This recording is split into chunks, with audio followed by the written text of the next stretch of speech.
YS Jaganmohan Reddy పర్యటనలో కూటమి ప్రభుత్వ భద్రతా లోపం స్పష్టంగా కనిపిస్తోందన్నారు మాజీ ఎమ్మెల్యే తోపుదుర్తి ప్రకాష్ రెడ్డి.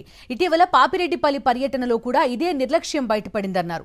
భద్రత లేనందునే వైఎస్ జగన్ దిగే ముందు హెలికాప్టర్ను ప్రజలు చుట్టుముట్టారన్నారు. పోలీసుల వైఫల్యాన్ని వైఎస్ఆర్సీపీపై నెట్టడం సరికాదన్నారు తోపుదుర్తి ప్రకాష్ రెడ్డి.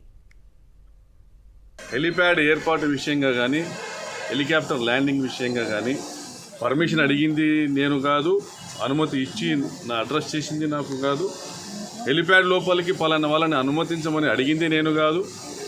పోనీ హెలిప్యాడ్ నిర్మాణం జరుగుతూ ఉంది, దానికి సంబంధించినటువంటి ఏర్పాట్లు ఎలా ఉన్నాయి అని వచ్చి పర్యవేక్షణ ముందు రోజు కానీ అంత ముందు రోజు కానీ వచ్చి చేసింది నేను కాదు.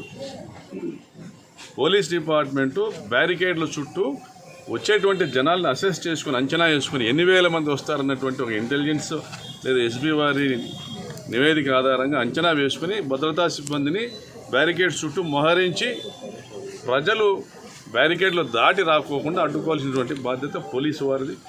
వారి వైఫల్యాన్ని ఈరోజు ప్రజలు ఎత్తి చూపిస్తూ ఉండడంతో, ప్రతిపక్షాలు ఎత్తి చూపిస్తూ ఉండడంతో ఈ వైఫల్యం మాది కాదు, ప్రకాష్ రెడ్డిది.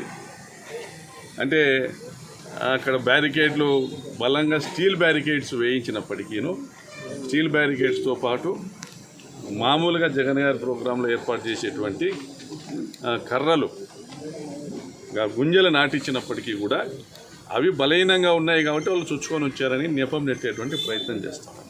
ఇది ఈరోజు ఈ జిల్లాలో ఉన్నటువంటి పోలీసుల దుస్థితి. నేను పోలీస్ డిపార్ట్మెంట్ వాళ్ళు మాకు మైక్ ఇచ్చి, డిఎస్పీ గారు మైక్ ఇచ్చి కంట్రోల్ చేయమంటే నేను మైక్లో మాట్లాడి కంట్రోల్ చేస్తూ ప్రజలు ఎవరు చొచ్చుకొని పోవద్దండి, రోడ్ల మీదే కూర్చుంటాను, మీరు ఇక్కడే కూర్చోండి దాదాపు అరగంట పాటు నేను ప్రజల్ని కంట్రోల్ చేయడం జరిగింది. లోపలికి బ్యారికేడ్స్ లోపలికి వెళ్ళినప్పుడు కూడా చుట్టూ తిరుగుతూ బ్యారికేడ్స్ తోయకండి, మీరు అటువైపు ఉండండి, మీరు హెలిప్యాడ్ మీదికి వస్తే మన నాయకుడు ల్యాండింగ్ అవ్వడం కష్టం అవుతుంది అని చెప్పడం. మా లీడర్ రావాలా, బాధిత లింగమయ్య కుటుంబాన్ని పరామర్శించాలి. ఇక్కడ మీరు మాట్లాడుతున్న మీడియా ఈటీవీ కావచ్చు, ఏబిఎన్ కావచ్చు, టీవీ5 కావచ్చు, మరి మీరందరూ కూడా లింగమయ్య హత్య జరిగిందనే విషయం మర్చిపోయేటట్లుగా ప్రచారం చేస్తున్నారు. అక్కడ ఏదో పోలీసు వైఫల్యము, లింగమయ్య హత్య వెనుక ఉన్నటువంటి దుర్మార్గుల గురించి మాట్లాడరు.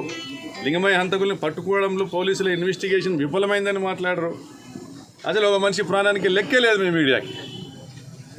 మరి మీరంతా హెలికాప్టర్ బ్యారికేడ్లు బలహీనంగా ఉన్నాయి, ప్రకాష్ రెడ్డి మీద అరెస్ట్ చేయాలా, ప్రకాష్ రెడ్డి అక్కడ తిరుగుతాను ఇక్కడ, ఏమి సమాజం ఇది? అంటే ఈ హంతకులకు దోహదపడే విధంగా ఈ ETV, ABN, NTV, TV9, TV5 మీరు చేస్తున్న చర్యలు ఏం మెసేజ్ ఇవ్వదలుచుకున్నారు ఈ రాష్ట్ర ప్రజలకి నేను ప్రశ్నిస్తాను. అంటే మీరు నిజంగా పోలీసులు కంట్రోల్ చేసే సిచ్యుయేషన్లో ఉండింటే, ఆ మైండ్ సెట్లో ఉండింటే లింగమయ్య హత్య జరగదు. మరి లింగమయ్య హంతకులు ఎవరు? ఇండైరెక్ట్గా పోలీసులే. హత్య చేసింది పరిటాల సునీత తమ్ముడు, వాళ్ళ కొడుకులు, వాళ్ళ బంధువులు. ఆ వైఫల్యంలో ఏ అధికారి పైన చర్యలు తీసుకున్నారు? జగన్ గారికి రక్షణ కల్పించే విషయంలో వైఫల్యం పైన ఏ అధికారి పైన చర్యలు తీసుకున్నారు? హత్య రాజకీయాల్ని మీడియా సమర్థిస్తుందా, తెలుగుదేశం పార్టీ సమర్థిస్తుందా? దీనికి సమాధానం చెప్పి తర్వాత మాట్లాడండి.